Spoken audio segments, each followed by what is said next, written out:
Party के कार्यकर्ताओं ने फूका था, लेकिन उसमें कोई सांसद विधायक नहीं गया था। उस समय हमारे पार्टी के कार्यकर्ताओं पर इन्होंने कार्रवाई की थी। वर्तमान में सांसद सदन के सदस्य की गरिमा होती है, दूसरे सदन का सदस्य उस गरिमा को ध्यान में न रखे, उसको लेकर ये लोग इतना परेशान हो गए, इतना बौखला गए हैं कि अब कुछ तो कर नहीं सकते। सरकार रहे हैं हमारे नेता, हमारे राष्ट्रीय अध्यक्ष का पुतला। भारतीय जनता पार्टी के नेताओं कार्यकर्ताओं ने पुतला फूका होता, लेकिन इतना भयभीत है अखिलेश जी की लोकप्रियता से, माननीय अखिलेश जी की, कि उनका पुतला फूकना शुरू कर दिया। हमारा सीधा हरदोई पुलिस प्रशासन से कहना है, अगर वो हमारे नेता का पुतला फूकने वाले विधायक आशीष सिंह आसू के समर्थक और जो जिला उपाध्यक्ष साथियों, पत्रकार वार्ता बुलाने का उद्देश्य, कल भारतीय जनता पार्टी मल्ला विधायक के समर्थकों ने माननीय पूर्व मुख्यमंत्री समाजवादी पार्टी के राष्ट्रीय अध्यक्ष अखिलेश यादव इतना बौखला गई है। माननीय राष्ट्रीय अध्यक्ष जी के जन समर्थन में उतरे जन सैलाब में कब लिखे जाएंगे? अगर मुकदमे नहीं लिखते हैं कप्तान साहब, कोतवाल साहब, तो पूरे जनपद में मुख्यमंत्री योगी आदित्यनाथ का पुतला फूंक फूंक के पूरे प्रशासन की ईंट से ईंट बजा देंगे। ना हम प्रशासन से डरने वाले हैं, न सरकार से डरने वाले हैं। न्याय सबके लिए बराबर होता है, कानून सबके लिए बराबर होता है।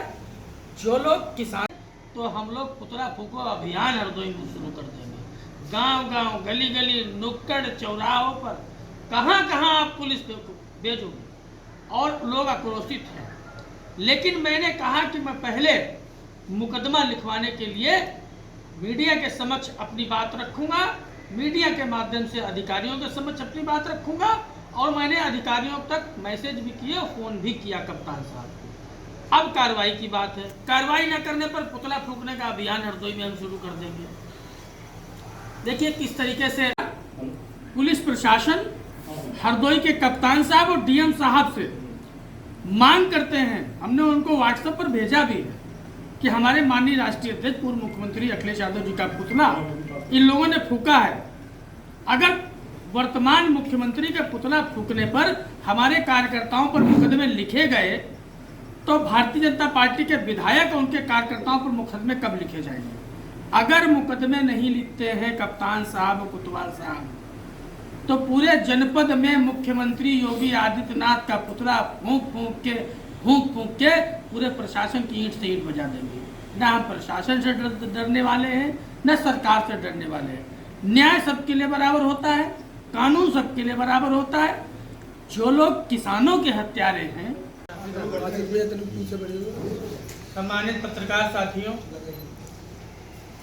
पत्रकार वार्ता बुलाने का उद्देश्य, मल्लावा विधानसभा के विधायक आशीष सिंह आसू और भारतीय जनता के समर्थकों ने माननीय पूर्व मुख्यमंत्री समाजवादी पार्टी के राष्ट्रीय अध्यक्ष अखिलेश यादव जी का पुतला फूंक दिया।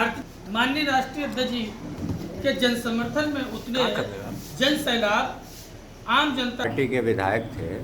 उन्होंने पुतला इस बात को लेकर फूका था कि अखिलेश यादव ने अपने भाषण में जिन्ना को महापुरुषों के समकक्ष माना था। इसको लेकर क्या कहना है? और साफ इस तौर पर उन्होंने नारेबाजी भी की थी और ये सारा जो है चीज़ें भी सामने आई। माननीय राष्ट्रीय अध्यक्ष जी ने आज़ादी के समय जो लोग साथ पढ़े थे उनके उदाहरण दिए थे। न तो समाजवादी पार्टी जिन्ना के विचारों पर चलने वाली है, न जिन्ना के विचारों को स्वीकार करती है। पार्टी के प्रवक्ता सुनील यादव जी ने इसको साफ किया कि माननीय राष्ट्रीय अध्यक्ष जी ने उस समय के जो भी विचारक साथ में पड़े होंगे उनके साथ में पड़े होने का जिक्र किया था। समाजवादी पार्टी लोहिया के विचारों पर चलती है, समाजवादी पार्टी भगत सिंह अम्बेडकर के विचारों पर चलती है, समाजवादी पार्टी हर उस महापुरुष के विचारों पर चलने का काम करती है जिसने देश के प्रति योगदान किया। तो वही योगदान ही तो बताया था। माननीय अखिलेश यादव जी की लोकप्रियता और माननीय अखिलेश जी की 2022 में आने वाली सरकार को भारतीय जनता पार्टी ने महसूस कर लिया है। अब उनकी सरकार बचने वाली नहीं है, क्योंकि जिस सरकार के खिलाफ किसान खड़ा हो जाए, जिस सरकार के खिलाफ बेरोजगार खड़े हो जाए। कारण तो कुछ और बता रहे थे, आप कुछ और बता। भारतीय जनता पार्टी कारण अपनी ढूंढती रहती है, उसके पास तो कोई मुद्दा और है नहीं। जब उनसे कहो रोजगार नहीं है, देश 45 साल में सबसे बड़ी बेरोजगारी पर खड़ा है, तो वो कहते हैं हमने मंदिर बना दिया। जब उनसे कहो कि साहब किसानों की छाती पर गाड़ी चढ़वा दी गई है, मर गए, उन्हें न्याय नहीं मिल रहा है, आपकी सरकार में किसान आत्महत्या कर रहे हैं, लॉकडाउन में किसानों को दाह संस्कार के लिए, अंतिम क्रिया के लिए वो सामग्री नहीं उपलब्ध हो पाई, तो वो कहते हैं कि पाकिस्तान चले जाओ।